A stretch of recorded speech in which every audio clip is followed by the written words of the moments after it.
from the audience? Absolutely. Would you like me to recognize people, or would you like to do it yourself? I'll do it myself. Okay, good. I figured you would. That's part of the training as well. Indeed, yeah. Okay, let me see some show of hands. Maybe a couple of them. Number 1, number 2, number 3.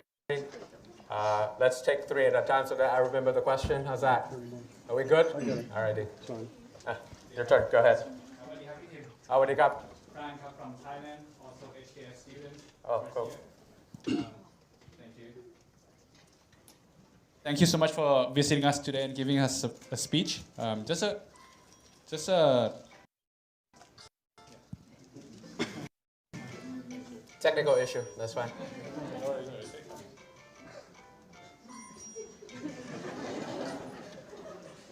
No worries. That's okay. Thank you so much. Okay. Happens. Yes, just a quick question and also sharing my concerns about our countries, right? As we all know, we have been in a stagnant growth over the past 10 years, rising debt to GDP. I think I would like to hear from you on your perspectives on, for the future of Thailand, right? Apart from the demilitarization, decentralization, the demonopolization, what are the key target sectors that the future policy should address that could be the growth engine for Thailand, and how do we see we should implement that? Okay, the second question, please. I'll take rounds of questions so that people can get to ask. How much time do we have for this room? We have plenty of time. Okay. Hi, my name's Satomi. I'm half Thai, also MPID, so HKS, as well as dual degree with HBS. One of the things that I think a lot of us who come to higher education here wish to go back to do is change the country, which you obviously have done, but it's obviously a very uphill battle. So what is your advice in terms of staying motivated? What is your advice for new grads in terms of how you should sequence, how you want to change the world? Do you go straight into it, or do you think of it as maybe the first 10 years building up the skill sets to then be effective? So more of a personal question for you. Okay, gotcha. Number 3, please.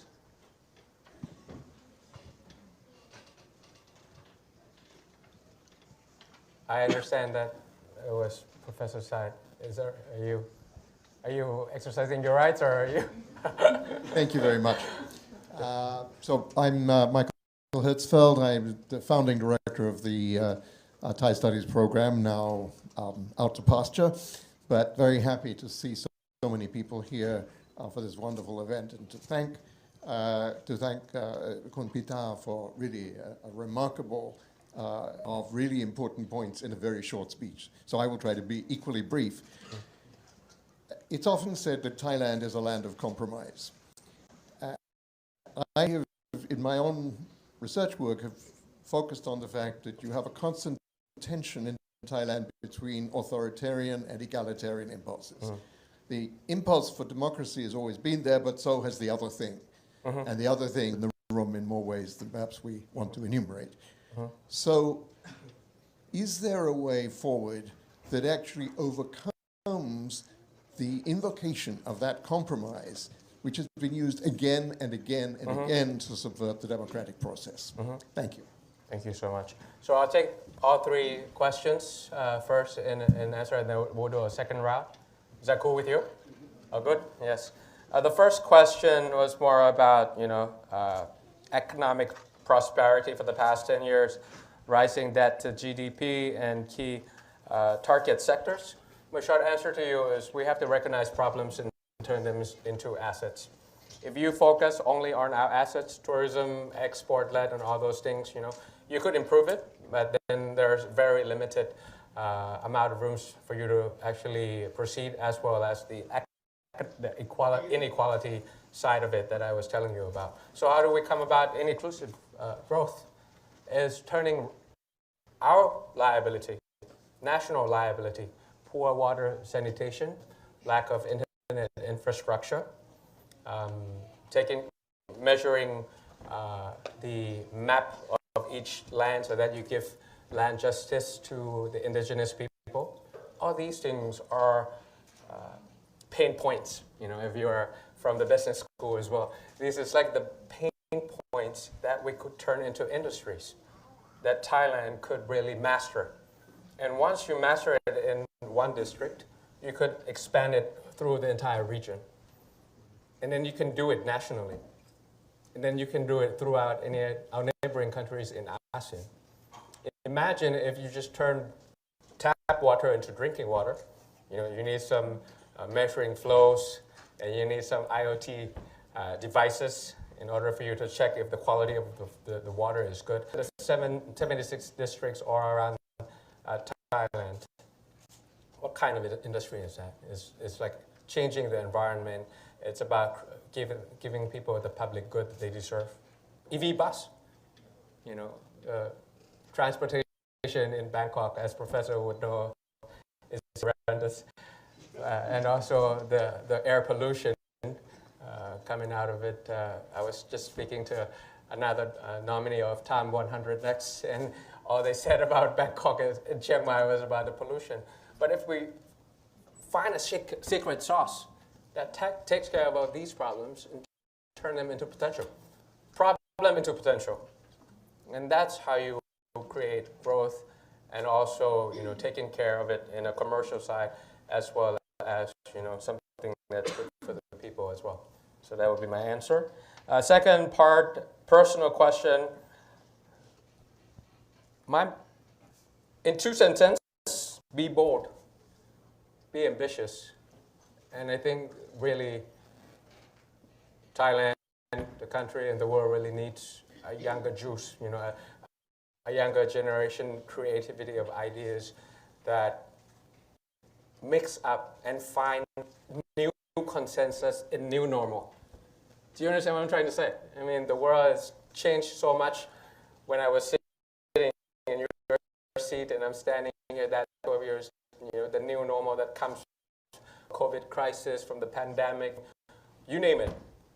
But the problem is we have old consensus in new normal. So how do you create new consensus? Younger generations have to speak up. We needed to speak up. Otherwise, left to a certain generation that matters. But again, otherwise, the future have. I for sure have about 40 years left if I'm life, and it's a large amount of future that I remain in my child. So you have to be and really contribute as fast as possible.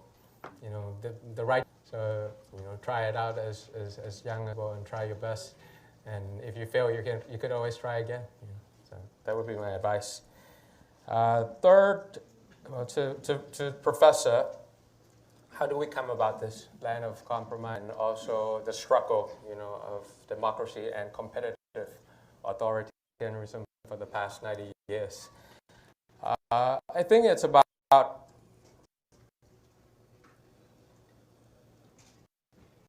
the right infrastructure, the right culture. As of now, there's really hard infrastructure and constitutional hardballs that would prevent elected officials to assume power to govern.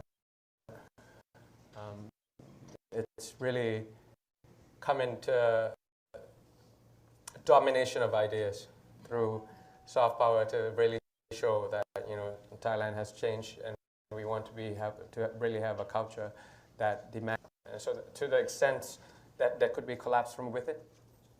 And these terms, I have to give credits to Harvard professors. Tyranny of the minority, for example.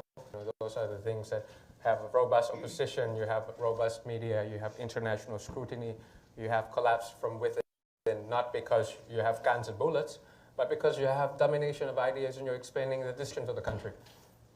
It's just not for me, it's not just for you, but it's not even principles, but because we have a system that allows conflict, as well as conflict management by itself. Let people speak and let people's choice govern. Do it next time I'm out, people will vote me out. Let's die because nobody chooses them, not because someone made some revenue from cooking shows or trying to come out with a proper campaign finance and disbanding political party. This is something that takes time, but I think it's sustainable. Is that it's probably going through people's mind. It's a road less traveled. Be comfortable with the uncomfortable. It's going to take time, but I think the reason why we